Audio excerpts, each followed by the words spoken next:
어떤 아버지가 지붕 위에서 일을 하고 있었습니다. 어린 아들은 그걸 보면서 자기도 올라가고 싶다고 했습니다. 아버지는 위험하니까 올라오면 안 된다고 했지만 아이는 막무가내였습니다. 아이가 너무 조르자 아버지는 그렇다면 조심해서 올라오라고 허락을 했습니다. 아이는 사다리를 붙잡고 오르기 시작했습니다. 그런데 중간쯤 가다가 이 아이가 밑을 바라보았습니다. 너무 무섭거든요. 아버지 무서워요 하고 외쳤습니다. 그러자 아버지는 말했습니다. 밑을 보면 안 된다. 아버지만 바라봐야지. 사다리는 내가 꼭 붙들고 있으니까 염려하지 말고 나만 쳐다보고 올라오너라. 아이는 그 아버지의 말을 듣고 용기를 내어 다시 발걸음을 띄었습니다. 아이가 한 발자국 걸을 때마다 아버지는 그렇지, 그렇지 하면서 용기를 주었습니다. 마침내 아이는 아버지의 손을 잡았고 아버지는 힘센 팔로 그 아이를 잡아 끌어올렸습니다. 여러분, 아이가 지붕에 올라가려면 어디를 바라봐야 할까요? 아버지를 바라봐야죠. 다른 곳을 바라보면 무서워지는 겁니다. 그래서 힘을 잃어버리죠. 영적으로도 똑같습니다. 우리가 세상을 바라보고 사건을 바라보고 파도를 바라보면 두려워지는 거죠. 하나님만 바라봐야죠. 주님만 바라보며 믿음으로 한 걸음씩 나가야 하는 것입니다. 행복은 어떻게 설계되는가라고 하는 유명한 책이 있습니다. 이 책의 저자는 어릴 때부터 말을 더듬었는데 그래서 사람들을 피했고 늘 자기가 불행하다고 생각을 했습니다. 그런데 어떤 사람을 만난 후에 깨닫게 됐습니다. 자기의 행복을 뺏어간 진짜 원인은 말을 더듬는 것이 아니고 그런 결함에 온통 주의를 집중하는 자기의 습관과 행동이 문제라는 것을, 그래서 그는 행복의 방법들을 연구합니다. 결론은 이렇습니다. 행복은 우리가 어디에 주의를 집중하는가, 그 행동에 달려있는 것이다 라는 것을 밝혀냅니다. 그는 이런 말을 합니다. 주변의 사람이 우리의 행복에 지대한 영향을 미치는데 사실은 우리가 어떤 말을 듣는 것보다 더 중요한 것은 누구에게 듣느냐 하는 것입니다. 말의 내용이 중요한 것이 아니라 누가 말했느냐가 훨씬 중요하다는 겁니다. 그러면서 그 누구의 조건이 세 가지여야 한다고 말했습니다. 첫째는 믿을 만한 사람이어야 합니다. 아무리 많은 말을 해도 내가 그 사람을 믿을 수가 없으면 그 말이 나하고는 아무 상관도 없고 소용없는 거죠. 믿을 수 있어야 된다는 거예요. 두 번째는 그 사람이 전문가여야 한다는 겁니다. 나보다 경험과 지식이 월등해야 된다는 거예요. 그래야 내가 그를 들을 수 있고 그의 말이 나에게 유익을 주고 그리고 나를 변화시킬 수 있다는 겁니다. 세 번째는 내 처지를 잘 알고 나를 사랑하는 사람이어야 한다는 거예요. 그런 관계가 되었을 때 그의 말은 나에게 힘이 되고 내가 그의 말을 통해서 해답을 얻을 수 있고 내가 변화될 수 있다는 거예요. 그런 사람의 말에 귀를 기울일 때 행복해질 수 있다. 그렇습니다. 자, 여러분. 그렇다면 우리가 가장 믿을 수 있는 분이 누구겠습니까? 가장 능력이 많은 전문가가 누구라고 생각하시나요? 그리고 누가 나를 가장 잘 알고 사랑하겠습니까? 그분은 하나님이시지. 그 하나님의 말씀을 잘 들을 때 우리에게 행복이 있다 하는 것입니다. 오늘 본문은 하나님이 이스라엘 백성들을 위로하는 말씀인데 지금 이스라엘 백성들은 어떤 상황에 있느냐 하면은 바벨론의 포로로 잡혀가 있습니다. 슬픈 속에서 고생하고 있는 거죠. 하나님은 그들을 위로하기를 원했습니다. 그런데 자세히 보면은 이스라엘 백성들이 하는 말은 본문에 나와 있지를 않습니다. 그런데 그들은 그럼 무슨 생각을 하고 있는가 알 수 없을까? 알 수 있습니다. 왜냐하면 하나님이 그들에게 하시는 말씀이 있잖아요. 그 말씀을 잘 들으면 상대방이 어떤 마음을 가지고 하나님께 어떤 질문을 속으로 하고 있는 건지를 알 수 있죠. 마치 뭐와 같으냐면은 전화를 거는 사람 옆에 내가 있는데 내가 들으니까 이 전화하는 상대방의 목소리는 들을 수가 없죠. 그러나 전화하는 사람의 소리만 들어도 상대방이 어떤 얘기를 하는지 짐작할 수 있을까요? 없을까요? 있죠. 이렇게 들리지 않는 소리를 대답을 통하여 역추론할 수 있는 것입니다.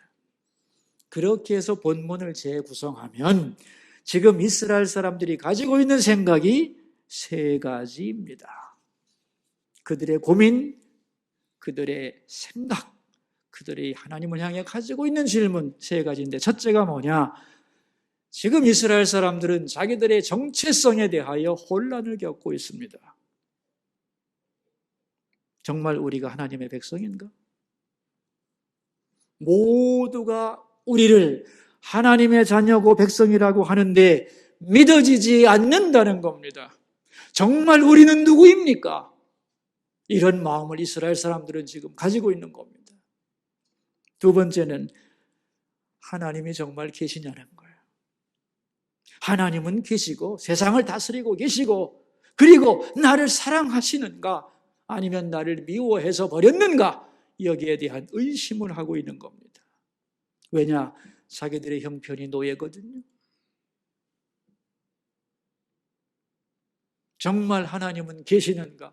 세상을 다스리시는가? 날 사랑하는가? 하나님에 대한 의심이 있습니다. 세 번째는 세상을 향한 두려움입니다. 그들을 짓밟고 있는 세상을 바라보니 너무 두렵습니다. 세상은 그들 앞에 태산처럼 커 보이고 자기는 그들 앞에서 너무도 두려운 작은 존재.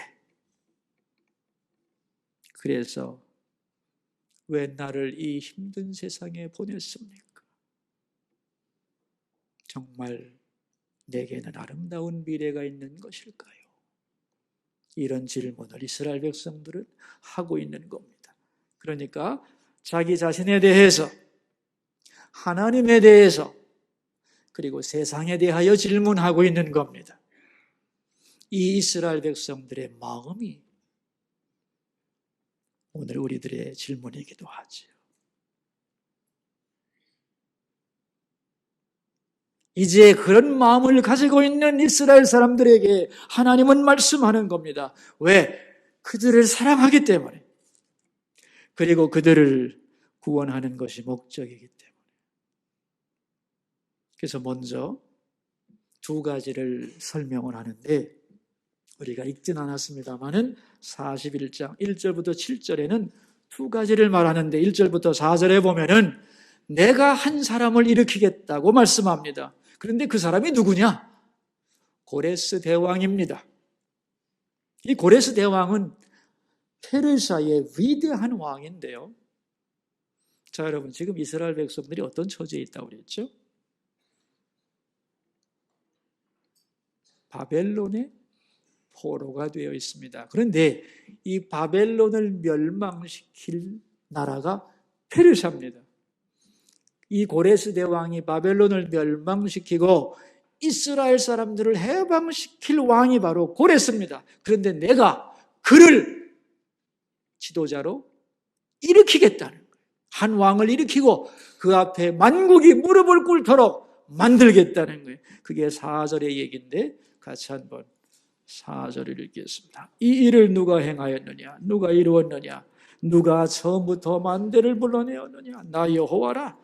처음에도 나요 나중에 있을 자에게도 내가 곧 그니라 그랬어요. 누가 한 왕을 선택하여 지도자로 일으키고 그 앞에서 만국이 복종하게 만들 것인가? 그 일을 누가 하는가? 4절 끝에 내가 곧 그니라. 하나님이 하신다는 겁니다. 자, 여러분, 한 나라의 지도자 누가 세우죠? 한 나라의 지도자 누가 세웁니까, 여러분? 그 나라 국민들이 선거해서 투표해서 세우겠죠. 오케이. 그건 인간의 제도고 그것을 주장하는 이가 누구라는 거예요? 하나님이라는 거예요. 하나님이 지도자를 세우기도 하고 무너뜨리기도 한다는 겁니다. 트럼프 대통령, 시진핑 주석, 아베 수상, 김정은이라는 사람, 문재인 대통령, 그들을 누가 세웁니까, 여러분? 누가 세웁니까? 하나님이 세우고 하나님이 무너뜨린다는 겁니다. 내가 곧 그니라. 그게 1절부터 4절의 말씀입니다. 내가 사람을 세우기도 하고 폐하기도 한다. 그런데 사람들은 스스로 뭔가를 해보려고 몸부림칩니다. 하나님이 세운 지도자는 그가 그 권력을 가지고 하나님의 뜻을 이루기 위해서 애를 쓰면 좋은데 모두가 그런 건 아니라는 거예요. 하나님의 뜻에 반해서 자기의 욕심과 어떤 계교를 가지고 뭔가를 애쓰는 지도자가 많다는 겁니다. 그들을 바라보면서 하나님이 조롱하는 내용이 5절부터 7절입니다. 우리 6절을 한번 읽어보도록 하죠. 각기 이웃을 도우며 그 형제에게 이르기를 너는 힘을 내라 하고, 사람들이 막 서로를 격려해서 힘내라 힘내라 그러고 그렇게 하면서 7절입니다. 목공은 금장색을 격려하며 망치로 고르게 하는 자는 매질꾼을 격려하며 이르되 땜질이 잘 된다 하니 그가 못을 단단히 박아 우상을 흔들리지 아니하게 하는도다. 하나님의 뜻을 대적하고 세상의 많은 지도자들은 자기들의 뭔가를 이루기 위해 힘을 내고 애를 쓰는데 그것은 결국 뭐와 같으냐? 우상을 세우고 그 우상이 흔들리지 않도록 단단히 고정하는 일에 불과하다는 겁니다. 여러분, 말 못하는 우상을 세워놓고 그 우상이 흔들리지 않도록 고정한다고 문제가 해결되겠습니까? 아니죠. 그런데 인간은 자기의 수단과 방법을 동원해서 뭔가를 계획하고 그것을 성취해보려고 애를 쓰지만 하나님의 뜻에 반하는 것은 소용 있다 없다? 없다는 거예요. 왜? 전능한 하나님이 세상을 다스리시고 당신의 뜻을 이루어 가시기 때문이라는 거예요. 그러므로 인간의 계획이나 국가의 정책도 다 사람들의 뜻대로 될 것 같지만 아닙니다. 하나님의 손 아래에 있는 거예요. 지금 전 세계가 주목하는 미중 경제전쟁, 하나님의 손에서 결론이 나겠지요? 북한의 핵 문제, 각 나라의 수많은 정책들, 사람들이 나름대로 계획하고 그것을 이루려고 머리를 싸매고 노력합니다만은 결국은 누구 손에 있다고요? 하나님 손에 있다는 거예요. 하나님의 뜻에 반대되는 모든 인간의 수고 소용없다. 아멘. 그것을 믿어야 안심할 수 있다는 거예요. 여러분, 그래서 우리는 하나님께 기도해야 되는 거죠. 나라를 위해서도 하나님의 계획하신 뜻이 이루어지기를 원하나이다. 이렇게 하나님이 세상을 다스리신다는 것을 확실히 말씀하신 후에 이제 하나님은 자기 백성 이스라엘에게 말씀을 들려주는 게 오늘 본문의 내용입니다. 이스라엘의 현실을 아시는 하나님은 이스라엘에게 회복의 약속을 주십니다. 저는 전에 이 성경을 읽으면서 그런 생각을 많이 했어요. 하나님이 문제를 해결해 주면 되지 뭘. 포로로 되어가는 그 백성을 정치적으로 해방시키고 복을 주면 되는 거지. 그냥 상황은 그대로 둔 채로 약속을 하고 기다리라고 하고 왜 그러나? 이제는 알죠. 공식이기 때문에. 여러분, 우리가 꼭 알아야 되는 공식이 있는데 축복이 먼저가 아니라 회복이 먼저입니다. 제가 뭐라고 그랬죠 지금? 그렇습니다. 축복이 먼저가 아니라 회복이 먼저다. 이게 영적인 법칙이에요. 제 후배 목사님이 어떤 기독교 단체를 만들어서 일을 좀 해보려고 계획을 세우고 또 전략을 논의하고 이 탄생시키는 과정에서 저하고 많이 대화를 나누는데 이렇게 진행을 하다가 이 목적이 변질이 됐어요. 그래서 저는 처음에 적극 협조하고 도와주기로 했는데 이게 원래 세운 목적에서 빗나가서 나는 도움은 안 되겠다 생각하고 빠졌습니다. 처음에는 막 와서 그냥 자기 마음을 다 내려놓더니 제가 거리를 두니까 자기도 서먹해져가지고 거리를 두면서 뭔가 서운한 마음을 저한테 가지는 거예요. 제가 그랬습니다. 서운한 마음 가질 거 없다고. 왜 그러냐고. 원래의 좋은 계획을 왜 바꿨냐고. 그 복적으로 돌아오면 나도 도와줄 것이고 더 중요한 건 하나님이 도와주실 텐데 왜 처음에 목적에서 벗어난 채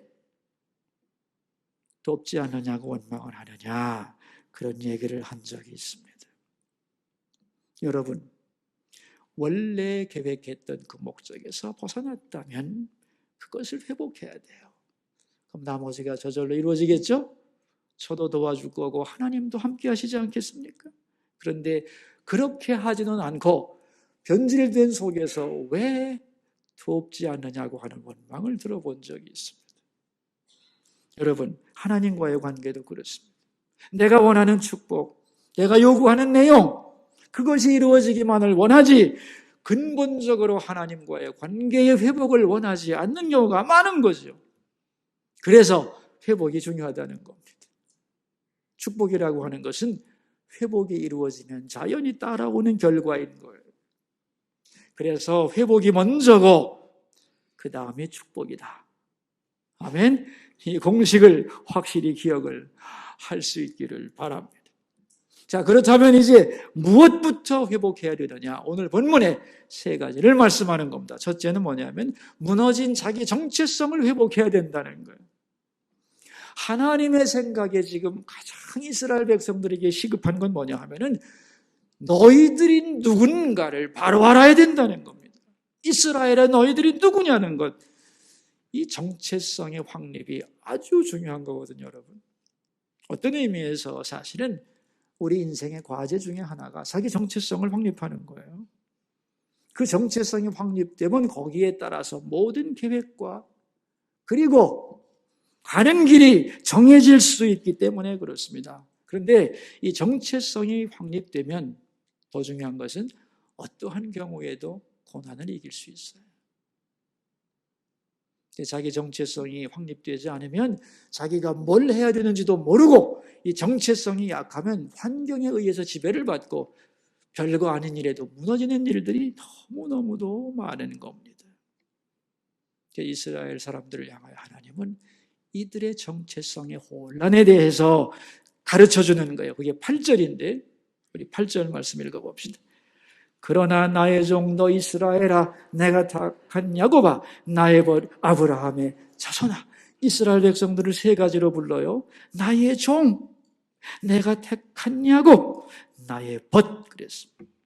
나의 종이라는 말은 나의 소유라는 거고 또한 나의 택한, 내가 너희를 택했다는 거. 또 나의 벗할 때 이 벗은 사랑한다는 뜻이. 너희들은 나의 소유이며 내가 택한 자들이고 내가 너희를 사랑한다는 겁니다, 여러분. 그러니까 너희들이 얼마나 소중하고 존귀한 사람인지 알아야 된다는 겁니다. 그런데 왜 이 소중한 정체성을 잃어버리고 있느냐는 거죠. 그래서 여러분, 진정한 회복의 시작은 내가 누군가를 바로 아는 데서 시작하는 거예요. 지금 이스라엘 백성들은 자기를 어떻게 생각하고 있는가? 14절에 나옵니다. 읽읍시다. 버러지 같은 너희 야곱아, 너희 이스라엘 사람들아 두려워하지 말라. 내 구속지 않은 이스라엘의 거룩하니라. 이스라엘 사람들은 자기를 뭐라고 생각해요? 버러지 같다는 거예요. 왜? 짓밟히고 있기 때문에. 현실 속에서 자기의 아이덴티티를 잃어버렸어요. 나는 벌레 같다. 벌레라고 생각하고 나니까 모든 게 두려워지는 것이요. 여러분, 내가 벌레라고 생각하고 있는데 환경이 좋아진다고 문제가 해결되느냐? 아닙니다. 그러니까 너는 지금 너의 현실과 너 자신만을 살펴보면서 나는 벌레 같아, 나는 아무것도 할 수 없어, 이런 소리 하지 마라. 왜? 너는 나의 소유이며 나의 택한 백성이며 내가 너를 사랑하니까. 그게 너라는 것을 바로 알아야 된다는 거예요. 우리가 하나님을 믿는 성도지만은 사실은 성도의 자기 정체성을 잃어버리고 살아가는 경우가 굉장히 많습니다. 어떤 때는 하나님의 자녀 같고 어떤 때는 아닌 것 같고 세상 사람인 것 같고 예수 믿고 하나님 자녀도 했지만 자기 정체성에 혼동이 있어서는 안 됩니다.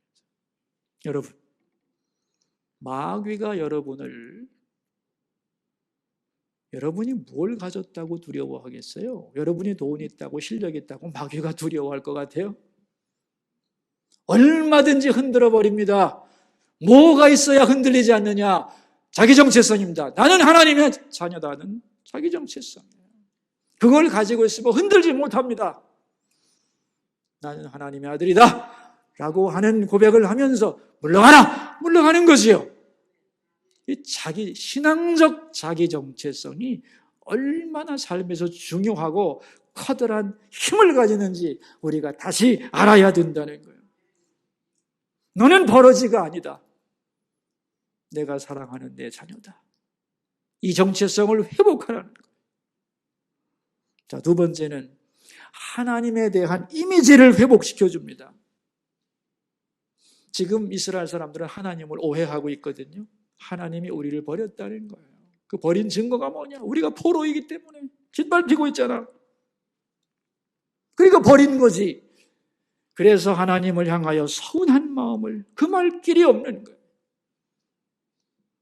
이들을 향하여 하나님은 당신이 누군지를 설명하는 겁니다. 그게 9절과 10절인데 같이 읽읍시다. 내가 땅 끝에서부터 너를 붙들며 땅 모퉁이에서부터 너를 부르고 내게 이르기를 너는 나의 종이라. 내가 너를 택하고 싫어하여 버리지 아니하였다 하였노라. 두려워하지 말라. 내가 너와 함께함이라. 놀라지 말라. 나는 네 하나님이 됨이라. 내가 너를 굳세게 하리라. 참으로 너를 도와주리라. 참으로 나의 의로운 오른손으로 너를 붙들리라. 너는 나를 오해하고 있지. 너를 고생시킨다고 내가 너를 버렸다고 생각하지. 아니라는 거예요. 나는 너를 버리지 않았다. 싫어하여 버리지 아니했다. 그리고 나는 너와 함께한다. 그리고 너를 도와주려고 한다. 끝까지 참으로 너와 함께 있을 거다. 약속하고 있는 거지. 여러분, 하나님에 대한 오해가 여러분 속에 있죠. 여러분의 원하지 않는 현실 때문에. 하나님에 대한 오해를 풀어내야 합니다. 그게 회복돼야 돼요. 때로 고난이란 하나님이 나를 버린 증거가 아닙니다. 그 고난을 통하여 내가 누군지를 알게 하고 하나님을 찾게 하고 만나게 하고, 그래서 하나님을 소유하게 하려고 고난을 줄 수도 있죠. 그런데 이스라엘은 세상의 관점에서 바라보기 때문에 그 하나님의 깊은 마음을 알지 못하고 하나님이 날 버렸다고 오해했다는 겁니다. 자, 여러분, 어린아이는 부모의 마음을 잘 모릅니다. 나를 사랑한다면 날 왜 때려요? 안 때려야지 사랑하는 거지. 그렇게만 생각하지. 그러나 나이가 들고 성숙해지면 아버지의 매 속에도 사랑이 있다는 걸 알 수 있지. 부모님의 침묵이 나를 향한 인내와 사랑이라는 것을 깨닫게 되는 겁니다. 그래서 지금 고난 속에서 하나님을 오해하고 원망하고 버림받았다고 생각하는 이스라엘을 향하여 하나님은 오해를 풀어주면서 하나님이 어떤 분인가를 설명하면서 그들을 안심시켜주는 거예요. 두려워하지 마라. 내가 너와 함께한다. 너희들이 포로일지라도, 감옥에 갇혔다 할지라도, 질병 가운데 있다 할지라도 두려워하지 마라. 왜? 내가 너와 함께 있기 때문에. 여러분, 두려움의 반대는 믿음입니다. 하나님이 함께 계시고 참으로 나를 도와주신다고 믿으면 그 말씀이 여러분의 영혼 속에 능력으로 나타나면 두려움은 물러가는 줄 믿습니다. 이 두려움의 전문가인 어니 젤린스키라고 하는 분이 두려움에 대한 연구를 많이 한 후에 책을 한 권 썼는데 제목이 참 재밌어요. 모르고 사는 즐거움. 모르고 사는 즐거움. 왜 이런 제목을 정했다고 생각하세요, 여러분? 사람들이 두려움이 많은 이유는 너무 많이 알아서 탈이라는 거예요. 중요하지도 않은 사소하고 잡다한 것을 너무너무 많이 알아. 그래서 이건 이렇고 이건 이거 이렇고 그러니까 이건 이렇게 해야 되는 거 아니야? 이렇게 안 되면 어떡하지? 이러면서 사사건 건 다 생각하고 자기가 판단하고 그렇게 안 되면 어떡하지? 걱정하고. 정말 중요한 것을 모르고 사소하고 잡다한 것을 너무 많이 알면 안 된다는 거예요. 때로 모르는 게 훨씬 편할 수 있습니다. 여러분, 세상을 속속들이 몰라도 됩니다. 더 중요한 걸 알아야지요. 하나님이 세상을 다스리신다는 걸. 아멘. 이걸 알아야죠. 그리고 하나님이 나를 사랑하신다는 것. 그리고 하나님이 나를 책임져 준다는 것. 이걸 알아야 되는 거죠. 나머지는 대충 알아도 된다는 거예요. 하나님에 대한 오해. 여러분 속에서 바로잡히기를 축원합니다. 세 번째, 이제 세상의 정체가 뭐냐를 하나님은 말씀합니다. 이스라엘 백성들은 세상을 바라보며 두려워하고 있습니다. 앞에 있는 문제들이 너무도 크고 무섭습니다. 세상이 그들 앞에 어떤 존재였느냐? 태산처럼 크고 나는 그 앞에 너무도 무력해, 초라해. 그러나 하나님은 세상의 본질을 말씀하는데 그게 11절과 12절이에요. 읽습니다.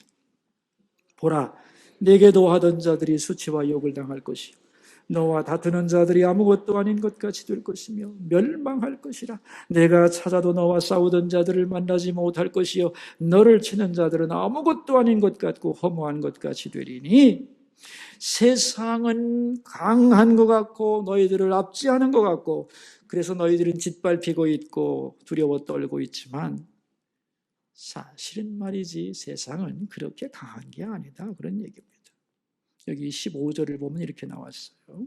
보라, 내가 너를 이가 날카로운 새 타작기로 삼으리니 내가 산들을 쳐서 부스러기를 만들 것이며. 세상이 네 앞에 산처럼 커 보이지. 하나님은 네 앞에서 산들이 어떻게 된대요? 예? 부서지기를 원한다는 거예요. 다시 말하면 하나님이 그 백성들을 향하여 원하는 것은 세상을 바라보며 질리지 말고 놀라지 말고 하나님이 너와 함께 한다는 걸 믿고 나가서 승리하고, 그래서 하나님의 영광을 만국에 드러내라는 겁니다. 축복의 통로로 너를 보내니 세상 앞에서 두려워하여 떨지 말고 너와 함께 하리라고 하시는 하나님의 약속을 믿고 달려가 승리하며 하나님이 나를 승리하게 하셨다고 외치는 현장이 되라. 그런 얘기입니다. 왜? 이길 수 있기 때문에. 이게 오늘 본문의 말씀입니다. 여러분, 세상은 만만치 않지만 두려워하고 질리면 안 됩니다. 그 속에서 우리는 하나님의 사람임을 증명하고 하나님의 살아계심을 나타내는 사람으로 굳게 서기를 하나님은 원하신다는 거예요. 그게 세상의 본질이라는 겁니다. 2020년 새해가 밝았습니다. 세상은 참 요란하죠. 우리를 두렵게 하는 것들이 겹겹이 쌓여 있습니다. 그러나 우리는 기억해야 합니다. 하나님이 세상을 다스리신다. 아멘. 지도자도 하나님이 세우시고 폐하신다. 한 나라를 번영케도 하고 무너뜨리기도 하신다. 또한 세상은 미래를 모르죠. 그러나 하나님은 미래를 아십니다. 그리고 세상은 두려움으로 꽉 차 있습니다. 여러분, 지금 이 세상은요, 두려움의 영이 전 세계를 꽉 누르고 있습니다. 여차하면 그 두려움에 눌려서 기도 못 필 겁니다만은 하나님은 두려워하지 말라는 거예요. 하나님이 다스리니까. 오늘 설교 제목을 같이 읽어봅시다. 참으로 너를 도와주리라. 하나님이 약속을 하셨기 때문에 이걸 믿고 세상을 향해 나가라는 겁니다. 때로 문제가 있으면 이 약속을 붙들면 됩니다. 하나님이 참으로 도와주신다고 했잖아요. 그렇게 말씀 붙들고 기도하기를 바라요. 오늘의 이 말씀 여러분 가슴 속에 새겨지기를 바랍니다. 제가 며칠 전에 어느 분을 만나가지고 2020년도 한 해 붙잡는 말씀이 있어요. 그랬더니만은 이사야 41장 10절 그러더만 오늘 본문이더라고요. 이사야 41장 10절 우리 같이 한번 읽어봅시다. 두려워하지 말라 내가 너와 함께함이라. 놀라지 말라 나는 네 하나님이 됩니다. 내가 너를 굳세게 하리라. 참으로 너를 도와줘. 참으로 나의 의로운 오른손으로 너를 붙들리라. 여러분, 함께 하시는 하나님의 말씀을 가슴속에 깊이 새기고 달려나가 승리하는 한 해 되시기를 주의 이름으로 축원합니다. 기도합시다. 우리 세 가지 기도 제목을 가지고 주님 앞으로 나가겠습니다. 첫 번째 기도 제목입니다.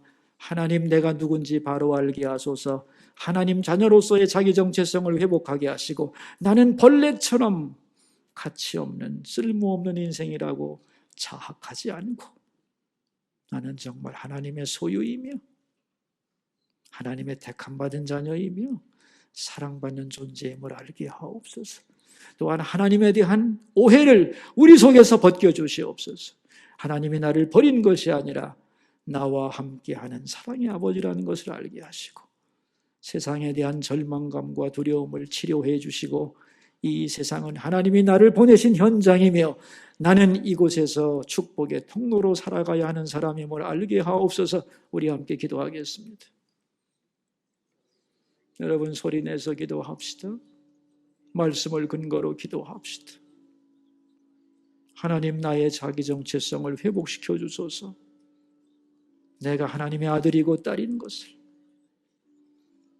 하나님에 대한 오해가 있다면 다 벗겨주시옵소서.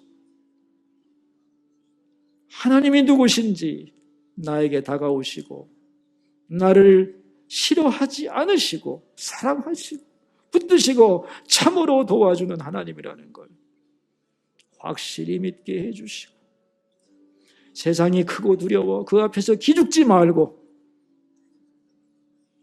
하나님은 이 세상에서 내가 영광의 통로가 되고 축복의 통로가 되려 하셨으니 그것이 이루어지는 현실이 되도록 주님 도와주옵소서.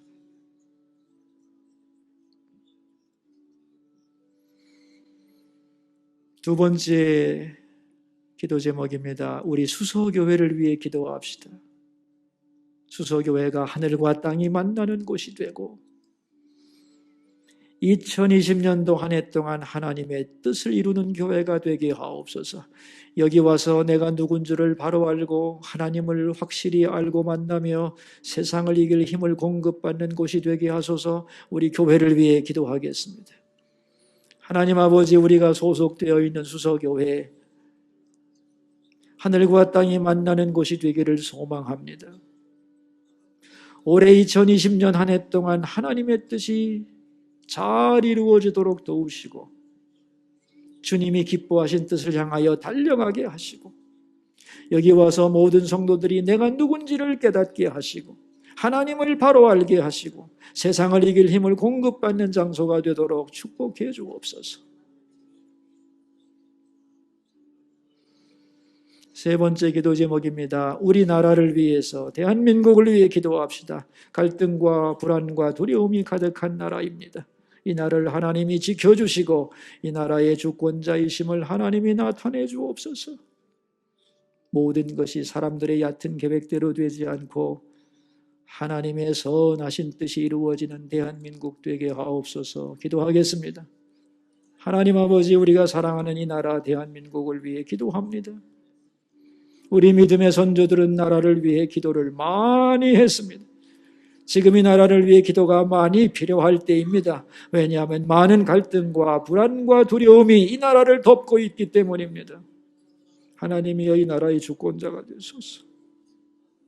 세우기도 하고 패하기도 하시며 번영하게도 하시고 쇠락하게도 하시는 하나님,